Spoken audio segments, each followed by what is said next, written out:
Hello everyone, you are watching a fragment of the Countdown program from February 23, 2023.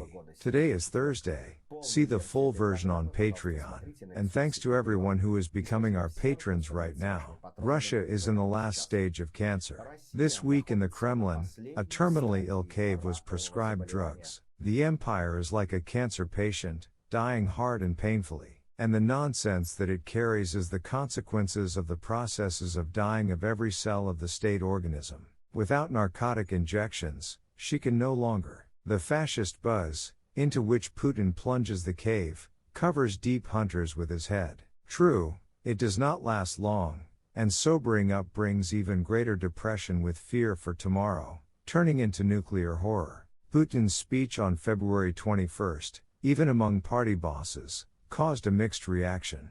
Dull and sour, no goita. Even the wave of the rocket from the podium turned out to be somehow indistinct, as it turned out later, all because the new Wunderwaffle simply did not take off.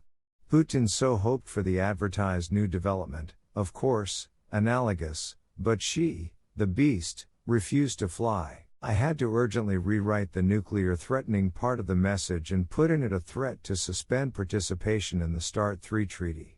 NATO and the United States shrugged their shoulders, expressed regret, but nothing more. Putin's hopes for the supply of lethal weapons by China also did not materialize. Hysterical homegrown political alarmists, yelling that Beijing is about to give Moscow missiles, which it has innumerable, can take a sedative. Why the hell did this criminal St. Petersburg monkey, bogged down in an ill-conceived war, surrender to the Chinese panda? It is much easier to call for peace while sitting on the banks of the Yellow River and waiting for the corpse of a militant St. Petersburg monkey to swim past you. Meeting with Beijing Representative Wang Yi, Putin literally begged to persuade Comrade Xi to come to Moscow as soon as possible. This visit would symbolize the reliability of the eastern pillar of the Russian Federation, and regardless of what the great neighbor says and does. But Wang Yi only squinted and did not promise anything intelligible. Western intelligence agencies have received much less ambiguous evidence that China may decide to supply arms to Russia. The Biden administration is considering releasing intelligence to dissuade Beijing from taking such a step, which would lead to sublime tensions. By and large, Putin started this mess himself, and what's the point now to interfere, exacerbating the already strained relations with Washington? In addition, for Beijing, Moscow's capitulation is an excellent chance to fix a bipolar world. Moreover, everything will be decided in the coming months. And, even judging by superficial signs, the fascist high is bright, but does not last long. On putting in Luzhniki, sausages with buckwheat quickly ran out, and the Moscow fashion, driven from universities and industries, quickly reached for the exit. If, at -16, a goita in his pants freezes and drives away from the stadium, into a warm room, then what kind of frontline hardships can we talk about, looking at these children of a fascist brothel? So the empire will beat in agony a little more, swim in hallucinations, and settle down in a coffin. True, not by herself. The APU will have to help her, and don't forget the Aspen steak. Meanwhile, the Kremlin has also been told to wait for Putin's address to the nation. In general, it is clear, drugs will now be injected daily and several times a day.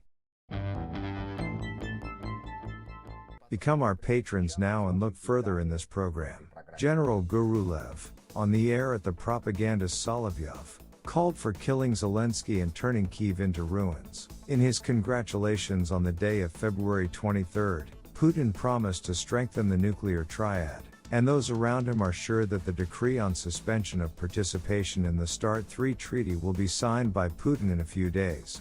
The UN General Assembly is discussing a proposal for the unconditional withdrawal of Russian troops from Ukraine on the anniversary of Putin's invasion. More than 80 countries are scheduled to address the General Assembly, which is expected to vote on a draft resolution on Ukraine on Thursday or Friday. The Kremlin is promoting a new version of the agreement, peace in exchange for the territories of Donbass and Crimea. This option is a salvation for the rashest devil, but to accept it would mean betraying Ukraine. After all, you cannot negotiate with the devil, you can only finish him off. And the last, the information war continues. Yesterday, a certain Stas Vasiliev, aka the blogger Stas, oh how simple, reported that he managed to remove the accounts of Dmitry Ivanov, better known as Kamikaze D, from YouTube. In his victorious cry of the fenced Gopnik, Vasiliev rejoiced at his luck, promising to put Ivanov on a bottle, and not only him, but everyone who slanders Putin's beautiful Russia. A distinctive feature of Sovkopathicus, a complete rejection of the mentality of civilized people, coupled with the desire to enjoy the fruits of technological progress, but at the same time to the detriment of civilization itself. Oh, something, but they crap willingly. Some attack YouTube users, others stray into hacker groups under the wing of the FSB and put the resources of unfriendly countries on the shoulder blades.